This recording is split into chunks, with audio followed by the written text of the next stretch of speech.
Am I seeing anything? Is everybody with me so far? You guys, how did you get that number? You just add them all up and divide by 4. Okay, everybody knows that. What's the median, though? I don't have to do all that work, do I? It's only 4 numbers here. It's got to be the number right in the middle of the middle, right? If you have 4 numbers, what number's in the middle? No number's in the middle. The number in the middle of the 2 in the middle is the middle number. It's the middlest number, right? So 51. So 1,000, right? This is in thousands. So if you use this number to tell them what they can expect, that is completely dishonest. They can't expect that. That's the average. That's the average people make there, but that's not the number you want to tell them. So if people are reporting the middle price of houses, they're not going to use an average because there's probably outliers, right? That word came back in. Probably way up there. They want to use the median because it's going to tell them where the middle really, really is. Because the mean gets affected by really extreme values. How we doing? So I have an extreme value, so I can trust this more than I can trust that. Maybe. Okay. I like it. All right. All right. So let's do one more with this data up here. Let's do one where it doesn't come out nice and whole number. What's the 35th percentile? All right. Let's do P32, the 32nd percentile. Steps don't change, right? Steps don't change. Song might change, but I only know one dance, so the steps don't change. Sorry. What's the first step? 32% of 10. Yeah, 32% of 10, which is not too hard, right? What's 32% of 10? 3.2. Is that a whole number? No, so you round up. Always round up. So what would it go to? 4th number is the answer. So the second step is go get the freaking answer. So I hate it when people stop and they say the answer is 4. It can't be 4. Right? Poor little 4 is way down there. The answer is the 4th number. So what's the 4th number? 18. 18 is the answer. So it's kind of nice when it comes out to be a decimal. You round up and you go get that number and you're done. But what's P33 then? That would be 3.3, which rounds up to 4. It's the same thing. So don't freak out too much. I've only got 10 data points up there. How many things could there be answered? And there's only 10 data points. And the numbers in between them. That's it. That's all you got. So when you have a really large set of data, then each percentile could be represented by a different data point. Sure, but here there's going to be a lot of repeats. So you only got 10 data points. You guys kind of with me? Yeah. Yes, sir. How did you get to 18 again? So you're okay with this? Yeah. What's the 4th number? Oh, okay. So the whole idea of this is how far do I go into the list until I get the right percentage below that. So that's how far you go into the list. All right, maybe, sort of, kind of, maybe. Okay, all right. So just a couple things on top of this idea of percentile. So we already know that P50 has a different name. But it even has a different name. So what's special about like P25, P50, P75? If you're 25% of the way into a basketball game, your quarter's gone. So that's the first quartile. This is also known as Q1. You can even do deciles, but I try not to. The first decile would be 10%, right? The P10. But screw that. Sorry, I even mentioned that. So this is also known as median, sure. And the median is given this symbol. This is the median symbol. It's like the mean, but with its little thing got broken. Its little hat got broken. Or whatever. It's got a tilde on. But it's also known as Q. That's crazy. And P75 is known as Q3. That's crazy. And if I put on here the lowest one, which would sort of be like Q0, right? Nothing's even happened by the time you get to the lowest one. And if I put on here the highest one, which is like P100 or Q4, if you want to say. Q4 means the game's over, right? You kind of with me? This If you calculate all 5 of those, and 2 of them are not calculations, you just look, it's officially called the 5-number summary. And if you remember what I showed you in the calculator, this is the last 5 numbers that it gives you when you do one variable statistics. When you look at the last 5 numbers, it says low, Q1, median, Q2, high. I'm sorry, Q3. And I think it says min and max, not low and high. So this is the 5-number summary. All right, how are we doing so far? We're doing a lot, but they're all connected. So it's not like a ton of weird disconnected shit. They're all connected. So here's what I can do with this, and here's what you see a lot of. Anybody looking at transferring to university eventually? Anybody look at, anybody know of something called the Princeton Review Colleges? Right? Have you ever heard of that? You can get this book, and it tells you the breakdown of all these different colleges and the academics and the average GPA of students going there. So just to let you know, that exists. Right? And what they often say is, the middle 50% SAT scores, the middle 50% GPA, because that's like the heartland, right? Now I feel like I'm popping out to the heartland of America. You guys still kind of... So we're going to construct what's called a box plot. It's actually, the full name is a box and whisker plot, just to let you know. And this is used a ton in statistical research and education, business, so forth. It's a very quick visual that you can compare different data sets with really quickly. So let's see how the hell to construct this. So let me give you some data again. Let's just make up some more data. I'll go ahead and put it in order for you to make it a little easier.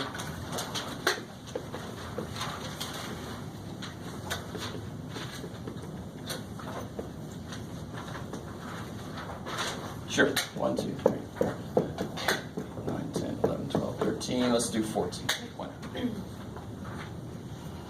Yeah, there you go. I like it. Yes, ma'am. Are we still on 2.3? We are 2.3 to 2.4. They go together. Okay. Yeah. 2.3 is calculating percentiles and quartiles, and Q4 is using the quartiles, using this to make a box plot. Right? So they really could be one section. So it's already in order for us, right? What's the low? 41. What's the high? 101. Now, take a minute and calculate these other 3 things. Now that you know how to do it. And just to make sure everybody's on the right step, how many numbers are there? 14. So N is, we use the letter N to represent how large of a sample we have. N for the word number. It's crazy. The number of things in my data set is 14. So try not to use your the stat, 1-bar stats shortcut. Make sure you do this by hand because that's what your crazy professor wants to see.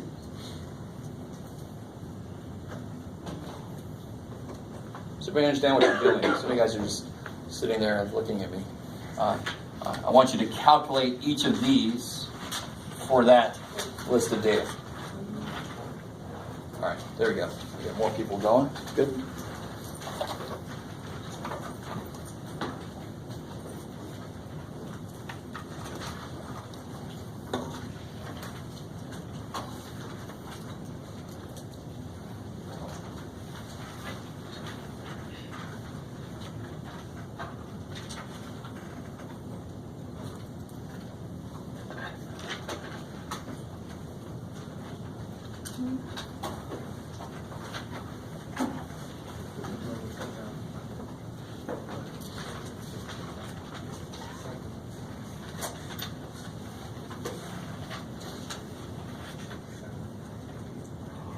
This is going to be the same thing. You're fine. You average the 2. Yep.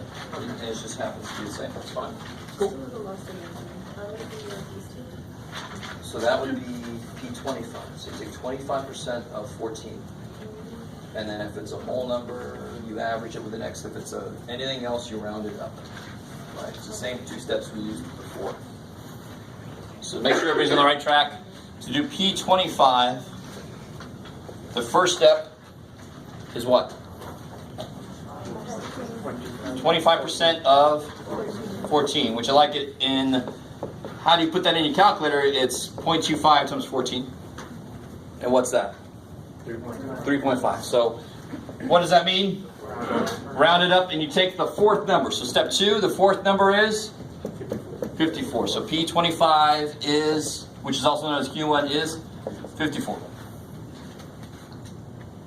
Is that cool? It's always those same 2 steps to calculate anything that's related to a percentile.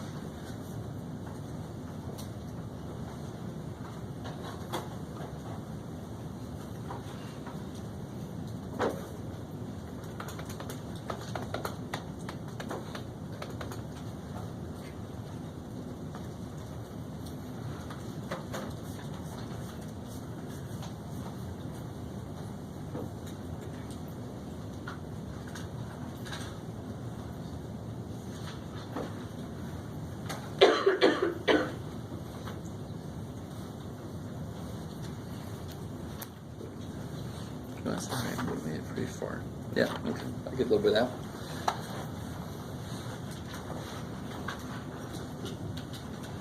that. Now, real quick, I'm going to do this a little more.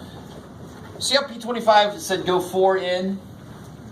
Let me see if you guys get this. You could do P75, you could do 75% of 14 and do all that business and so forth and so on, but some of you guys might realize if I get to P25 by going 4 in from the bottom, I get to P75 by going 4 in from the top.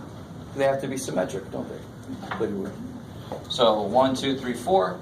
P75 is 81. So if anybody did it the other way, you should have ended up with 81. How are we doing? It's a shortcut. If you don't like it, you don't have to do it. So that's 81. So what about the median? Yeah, you take 50% of 14 is 7. So you take the 7th and 8th one. They happen to be the same. Don't freak out. Go, oh, good, that's easy. The average is 64, 64, 64. All right, just make sure everybody understands. What we're about to do is, this is all in section 2.4, but 2.4 is like what can we immediately use percentiles for? That's all. Just applications of percentiles. So here's how you make a box plot. Last thing. To make a box plot, first find space. Make a scale that includes all these numbers. Please, dear God, don't do this. I always have somebody that does this. They forget something that's bad. Why is this bad? There's all my data. There's all my data. Why is that bad? What's the scale? This is 13. This is 10. This is 17. This is 20. Your scale is completely inconsistent. I can't trust anything with that.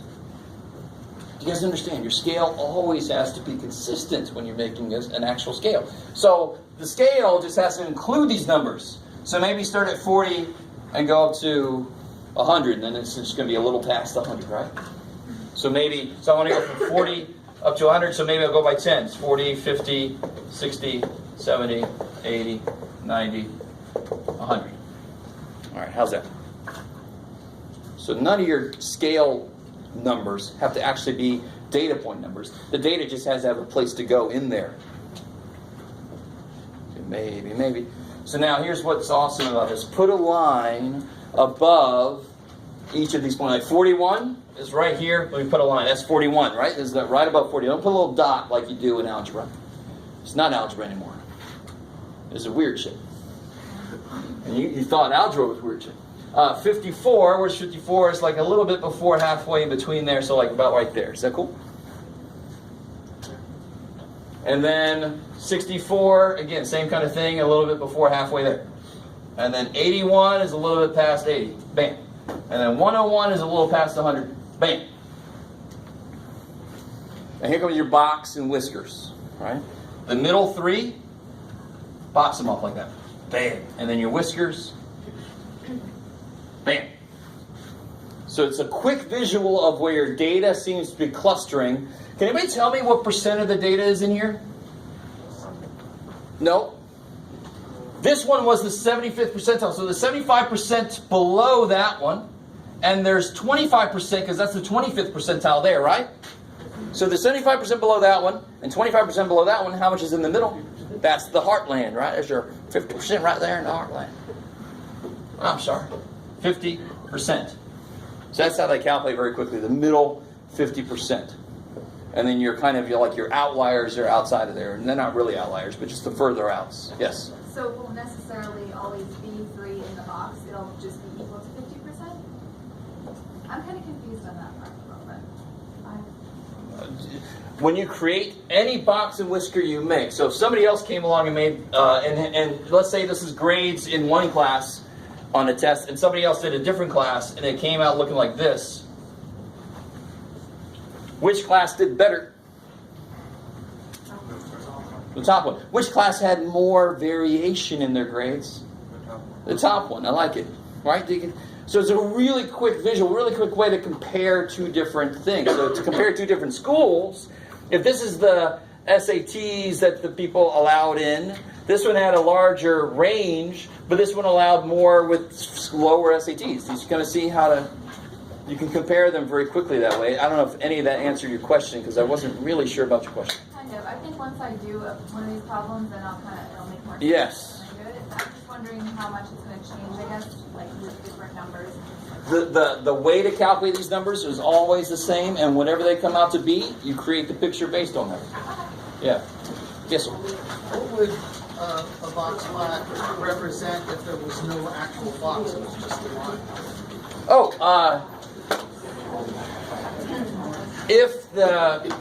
If you have a lot of repeats in the set of data, then the Q1, Q2, and Q3 could actually come out to be the same number. For instance. It's like one of the problems in homework. It's just a line. There's no box. They don't show a median and Q1 or. Exactly. So then they could have if you had data that looked like this, 4, 4, 4, 4, 4, 7, 7, 7, 7, 7. Then your low is the same as Q1 and your high is the same as Q3. You kind of see what I'm saying? Yeah. So in that case, that's how you might represent that. There's no middle box then. Yeah. Okay. I like it. So you always try to draw the box around